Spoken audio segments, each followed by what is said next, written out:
Você já parou para pensar que talvez o que está sustentando a sua vida neste momento não seja o que você sempre acreditou que seria? Não é uma pergunta fácil. É o tipo de coisa que a gente evita formular com clareza, porque a resposta pode ser desconfortável. Mas ela está aqui, suspensa no ar, para quem já chegou aos 65 anos e percebeu que a vida não funciona exatamente como a gente imaginou que funcionaria.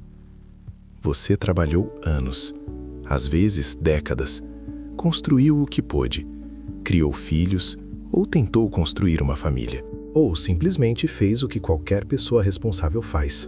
Poupou o que deu, cuidou do que tinha e esperou que essas coisas fossem suficientes para o final da história. Mas existe um momento, e quase todo mundo que chegou a esta fase da vida conhece esse momento, em que você olha ao redor e percebe que o dinheiro, mesmo quando existe, não aquece. Que os filhos, mesmo quando ligam, não estão presentes do jeito que você precisaria. Que a família, por mais que seja sua, tem a própria vida, os próprios problemas, as próprias distâncias. E aí vem a pergunta que ninguém gosta de fazer em voz alta: o que realmente permanece do meu lado? Mas existe uma boa notícia, e essa notícia não é pequena.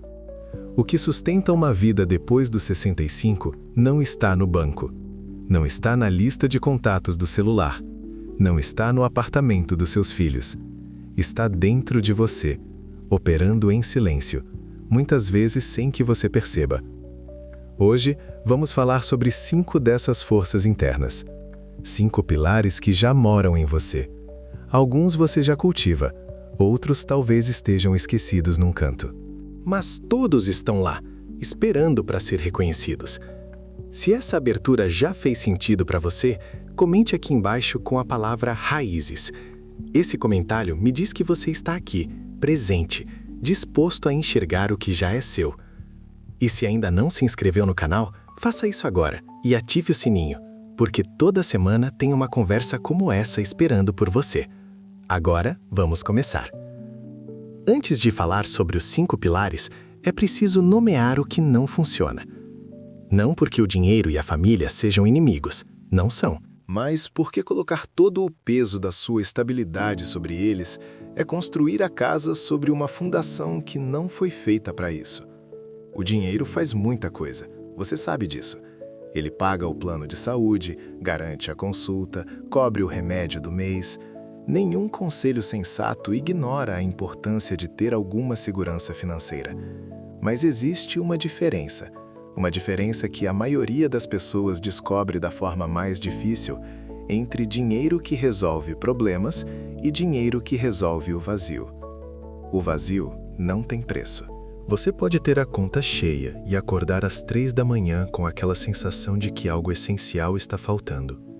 Pode ter o plano de saúde mais completo do mercado e sentir que não tem para quem ligar quando o dia pesa demais. O dinheiro é necessário, mas ele não é suficiente para o tipo de bem-estar que a gente está falando hoje. E a família? Aqui a conversa é mais delicada, porque tocar nesse assunto dói de um jeito particular. Os filhos crescem, e quando crescem, eles têm filhos, têm empregos, têm vidas que exigem a atenção deles. O afastamento não é abandono, na maioria das vezes. É simplesmente o curso natural das coisas. Mas o fato de não ser abandono não torna a solidão menos real. Não torna a saudade menos presente. Não torna mais fácil a tarde de domingo em que o telefone não tocou. A família pode ser uma das maiores bênçãos da sua vida, mas ela não pode ser a única âncora. Porque âncoras que dependem de outras pessoas para funcionar são âncoras que em algum momento vão falhar. Se você sente isso também, se essa descrição tocou em algo que você reconhece, deixe o like agora. É uma forma de dizer: eu entendo do que você está falando. Dona Neuza tinha 71 anos quando perdeu o marido. Eles tinham vivido juntos por 44 anos numa cidade pequena do interior de Minas. A casa era deles, o quintal era deles. O costume de tomar café às 6 da manhã era deles. Quando ele foi embora, o café às 6 continuou, mas o quintal ficou parado. As filhas moram em cidades diferentes, ligam todo final de semana, cada uma no próprio horário. A neta mais nova ainda vai visitar nas férias. A vida continuou, do jeito que a vida continua, com ou sem permissão. Mas Neuza passou os primeiros meses sem saber o que fazer com as manhãs. Ficou parada por um tempo. Não o tipo de parada que parece descanso, o tipo que parece vazio. E foi numa dessas manhãs sem direção que ela olhou para o quintal e viu um vaso que o marido tinha comprado anos atrás, com uma muda de manjericão que estava quase seca. Ela regou. No dia seguinte, regou de novo. Depois comprou uma muda de alecrim. Depois, um gerânio. Depois começou a perguntar para a vizinha como se plantava tomate em vaso. Hoje, o quintal de Neuza tem 18 vasos. Ela sai para olhar para eles antes do café. Planeja o que vai comprar no próximo sábado. Leva uma muda de vez em quando para quem visita. Quando uma das filhas perguntou como ela estava, Neuza ficou quieta por um momento e depois respondeu: "Enquanto tiver uma planta esperando por mim, eu tenho razão de levantar." O primeiro pilar é o propósito diário, não o propósito grandioso. O legado, a missão de vida. O propósito pequeno e concreto que espera por você amanhã de manhã. Algo que precise de você. Algo que responda quando você aparece. Pode ser um jardim, como o de Neuza. Pode ser um grupo de oração que você organiza. Um neto para quem você conta histórias. Um ofício que você ainda pratica. Um animal que depende de você. Não importa o tamanho do propósito, importa que ele seja real, que seja seu e que esteja lá amanhã. O propósito diário não precisa de filhos, não precisa de dinheiro e não precisa de aprovação. Ele precisa apenas de você decidindo aparecer. Esse é um tipo de apoio que não depende de ninguém além de você. E é exatamente por isso que ele permanece. Seu Antônio passou 32 anos na estrada, caminhoneiro. A vida era isso: sair de madrugada, chegar não sabe quando, dormir em posto, acordar de novo. Quando parou, aos 68 anos, o silêncio bateu de um jeito que ele não esperava. A casa era quieta, a mulher trabalhava, os filhos tinham ido embora. E Antônio ficava sentado na sala sem saber muito bem o que fazer com aquela quietude toda. Começou a encher o tempo com barulho. Televisão o dia inteiro, rádio no banheiro, volume alto nas músicas que tocavam no celular. Qualquer coisa para não ficar sozinho com os próprios pensamentos. Ficou assim por meses e foi ficando cada vez mais irritadiço, mais inquieto, dormindo mal, acordando cansado. A virada veio de um jeito simples. Um vizinho aposentado passava toda a manhã caminhando pelo quarteirão. Antônio começou a acompanhá-lo. Sem fones de ouvido, sem celular, sem música. Só o barulho da rua, os pés no asfalto, o ar frio da manhã. Nas primeiras semanas foi incômodo. A cabeça tentava preencher o silêncio com preocupações, contas, memórias, planos que não saíam do lugar. Mas a caminhada continuou, e o silêncio foi, aos poucos, deixando de ser inimigo. Eu nunca entendi bem como alguém aguenta ficar com os próprios pensamentos sem se desesperar. Sempre pareceu que o silêncio era algo a ser evitado, preenchido, vencido. Mas o que Antônio foi descobrindo é o que muitas pessoas descobrem quando param de fugir. O silêncio não era o problema. Era o lugar onde os problemas finalmente podiam ser vistos com clareza. Quando uma das colegas de sua mulher perguntou a Antônio como ele estava se adaptando à aposentadoria, ele parou, pensou um pouco e disse: "A estrada mais difícil que percorri foi de dentro da minha cabeça para cá fora." O segundo pilar é a presença consigo mesmo. A capacidade de estar com seus próprios pensamentos sem precisar escapar deles. De se tornar, aos poucos, uma companhia que você não evita. Isso não se constrói de uma vez.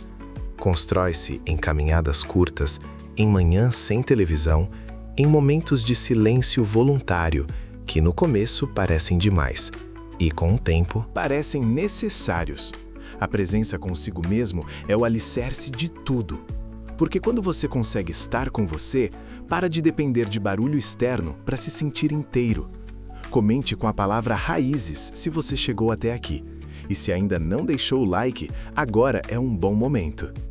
Maria Lúcia tinha 73 anos e a agenda vazia. Os filhos estavam espalhados pelo Brasil. O marido tinha falecido 3 anos antes. As amigas de sempre ou tinham se mudado ou tinham os próprios problemas de saúde. A vida foi estreitando de um jeito que ela não percebeu, até o dia em que foi contar para alguém sobre uma coisa boa que tinha acontecido e percebeu que não sabia para quem ligar. Não é o tipo de solidão que aparece nos filmes, é uma solidão discreta. A que se instala quando as pessoas ao redor continuam existindo, mas as distâncias foram crescendo sem que ninguém decidisse isso. Maria Lúcia morava num apartamento de um bairro tranquilo. Uma tarde, descendo pelo elevador, encontrou a vizinha do 5º andar com um saco de tecido na mão. Perguntou o que era. A vizinha respondeu que fazia patchwork. Maria Lúcia disse que nunca tinha tentado. A vizinha disse: "Vem na quinta." Maria Lúcia foi na quinta, e na quinta seguinte, e na de depois. Hoje o grupo tem 7 mulheres, idades entre 61 e 79 anos. Nenhuma delas se conhecia antes, todas moradoras do mesmo prédio ou do prédio ao lado. Elas se reúnem toda semana, conversam, costuram, tomam chá, às vezes não costuram nada e só conversam mesmo. Quando uma das filhas de Maria Lúcia foi visitar e viu as fotos das reuniões, perguntou se eram amigas antigas. Maria Lúcia sorriu e respondeu: "Elas não são minha família, são melhor, são minhas escolhidas." O terceiro pilar é a conexão voluntária, não a obrigatória, não a família que você tem por dever, ou os antigos colegas com quem você mantém contato por hábito. A conexão que você escolhe, que você busca, que existe porque você decidiu que ela deveria existir. Essa distinção importa. As conexões obrigatórias têm o peso das expectativas, das histórias antigas, dos papéis que cada um ocupa.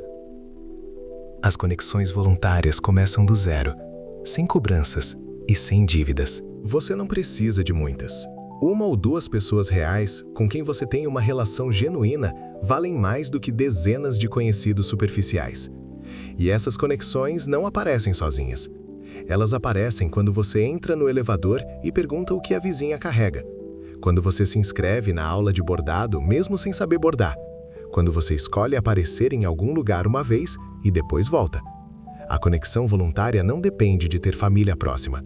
Não depende de dinheiro. Depende de você estar disposto a dar o primeiro passo. Seu Valdomiro tem 76 anos e acorda todo dia às 5h40 da manhã. Não porque precise. Aposentou-se há 11 anos. Não tem compromisso, não tem horário, não tem ninguém esperando por ele a essa hora. Acorda porque sempre acordou. Porque a rotina foi construída ao longo de décadas e nesta altura da vida ela é quase um instinto. Ele faz o café, sempre na mesma cafeteira velha que a mulher queria jogar fora há anos, sempre com a mesma medida de pó que ele aprendeu a calibrar de olho. Senta na mesma cadeira da varanda. Olha para a rua que ainda está vazia.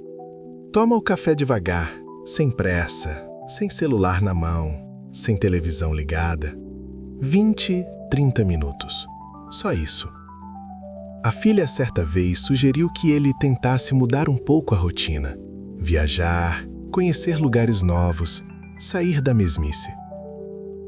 Valdomiro ficou quieto por um momento. Olhou para a xícara e respondeu com uma calma que não tinha nada de resignação. Se eu mudar tudo de uma vez, não sei mais quem eu sou. Existe uma sabedoria nessa frase que vai além do hábito. A rotina pequena e fiel não é sinal de falta de imaginação. É sinal de que você sabe quem é, de que encontrou os rituais que o mantêm inteiro, de que não precisa de novidade constante para se sentir vivo. Pense nos seus próprios rituais.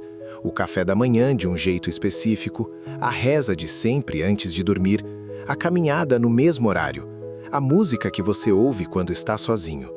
Esses gestos pequenos, repetidos com constância, são ancoragens. Eles dizem ao seu sistema nervoso: estou aqui, estou seguro, o dia vai começar do jeito que sempre começou. O quarto pilar é a fidelidade à rotina pequena. Não a rotina produtiva, a agenda cheia, o calendário de compromissos. A rotina íntima, os gestos que você repete porque eles te devolvem para você mesmo. Essa fidelidade não precisa de ninguém para existir, ela é inteiramente sua. E é exatamente por isso que ela sustenta. Se você ainda não se inscreveu no canal, este é o momento.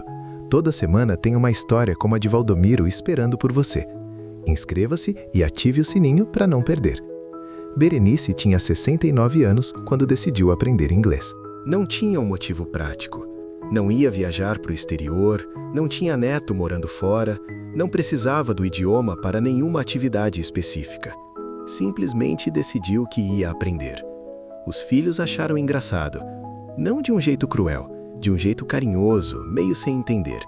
Mãe, para que inglês agora? Berenice respondeu que queria. Fim da justificativa. Ela ficou viúva 3 anos antes. Os primeiros meses foram os mais difíceis da vida dela. Depois foi ficando um pouco menos pesado. E depois, num dia ordinário, ela se pegou pensando: o que eu ainda quero aprender? A pergunta foi importante. Não o que ela tinha perdido, não o que faltava, não o que estava difícil. O que ela ainda queria aprender. Começou com um aplicativo no celular, 15 minutos por dia. Às vezes errava as pronúncias e ria sozinha. Às vezes não entendia a lógica da gramática e ficava brava com o exercício. Mas voltava no dia seguinte. Quando uma amiga perguntou se ela estava usando o inglês para alguma coisa, Berenice ficou quieta por um momento e disse: "Eu não sei se vou usar, mas aprender me prova que ainda posso." Essa frase é o 5º pilar inteiro. A capacidade de recomeçar não é sobre começar algo grandioso. É sobre saber, de dentro, que você ainda é capaz de aprender algo novo. Que o tempo passou, mas a sua capacidade de crescer não foi embora junto. Essa prova é pessoal. Não é para impressionar os filhos, não é para o currículo, não é para postar em lugar nenhum. É a confirmação íntima de que você ainda está em movimento. E você sabe que já fez isso antes. Já recomeçou outras vezes. Depois de uma perda, depois de uma mudança, depois de um fim que parecia definitivo. Você recomeçou e não lembra de ter recomeçado, porque virou parte da história, não do drama. O 5º pilar é a capacidade de recomeçar, de escolher uma coisa pequena, qualquer coisa, e decidir que ainda é tempo. Porque é 5 histórias, 5 pessoas reais, com nomes, com idades, com os próprios medos e os próprios gestos pequenos de coragem. Nenhum deles esperou que o dinheiro melhorasse para começar. Nenhum esperou que os filhos tivessem mais tempo. Nenhum esperou pelas condições certas. Neuza regou uma planta quase seca. Antônio saiu para caminhar sem fone de ouvido. Maria Lúcia entrou no elevador e fez uma pergunta. Valdomiro ficou fiel à xícara velha. Berenice abriu um aplicativo e aceitou errar. Coisas pequenas, mas que existem porque cada um deles decidiu que existiriam. Você já parou para olhar para sua própria vida e perguntar: quais desses pilares já estão aqui? Quais eu já cultivo, mesmo sem ter nome para isso? E qual deles eu poderia começar a cuidar melhor a partir de amanhã? Não precisa ser todos. Não precisa ser agora. Mas existe um entre os 5 que provavelmente chamou mais a sua atenção enquanto você ouvia. Que ficou um pouco mais presente, que tocou em algo seu. Esse é o seu ponto de entrada. Quando a gente chega a esta fase da vida carregando a crença de que o que vai sustentar são o dinheiro e a família, não é porque somos ingênuos. É porque foi o que nos ensinaram. Trabalhe, economize, cuide da família e a velhice vai cuidar de você. Mas a velhice não funciona assim. Ou melhor, funciona assim em parte. O dinheiro ajuda, a família importa, mas nenhum dos dois é a fundação. Nenhum dos dois é o que realmente decide como você envelhece. O que decide é o que mora dentro de você. O propósito que te faz levantar de manhã. A capacidade de estar com seus próprios pensamentos sem fugir. As pessoas que você escolheu, não as que te foram dadas. Os rituais pequenos que te devolvem para você mesmo. a certeza de que ainda é tempo de aprender algo novo. Os apoios mais fortes da sua vida nunca estiveram do lado de fora.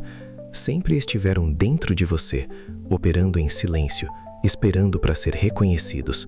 Você já os carrega. Já sempre carregou. O que muda hoje, se você quiser que mude, é simplesmente começar a reconhecê-los. Quais desses 5 pilares já estão presentes na sua vida? E qual você quer começar a cultivar a partir de hoje? Me conta aqui nos comentários, estou lendo cada um. E se essa conversa fez sentido para você, compartilhe com alguém que precise ouvir isso agora. Às vezes, a pessoa certa está esperando por exatamente essas palavras. Se inscreva no canal e ative o sininho. Toda semana tem uma história como essa. Sobre forças que já moram em você